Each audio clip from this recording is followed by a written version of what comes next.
Assalamualaikum warahmatullahi wabarakatuh. Alhamdulillah hari ini Sabtu 18 Januari 2025 Miladiah bertepatan dengan 18 Rajab 1446 Hijriah. Kami DPP Bundokandung Ikatan Keluarga Minangkabau telah melantik DPW Bundokandung Ikatan Keluarga Minangkabau Provinsi Kalimantan Timur. Alhamdulillah sudah lebih dari 30 orang yang kami lantik dan semua siap untuk menebarkan adat Basandi Sara Basandi Kitabullah di Kalimantan Timur.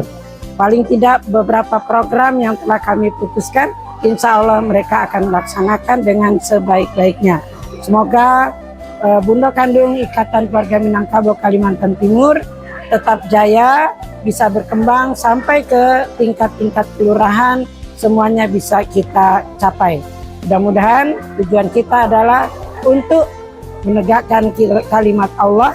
Mudah-mudahan semuanya kita akan menjadi qad aflahal mu'minun, menanglah orang beriman yang dia melaksanakan li amanati mu'adim ra'un. Mudah-mudahan kita semuanya menjadi calon-calon penghuni surga karena nenek moyang kita telah menciptakan adat kita adalah Al-Quran. Nasrul minallah fatun qarib wa basyiril mu'minin. Billahi taufiq wal hidayah. Assalamualaikum warahmatullahi wabarakatuh.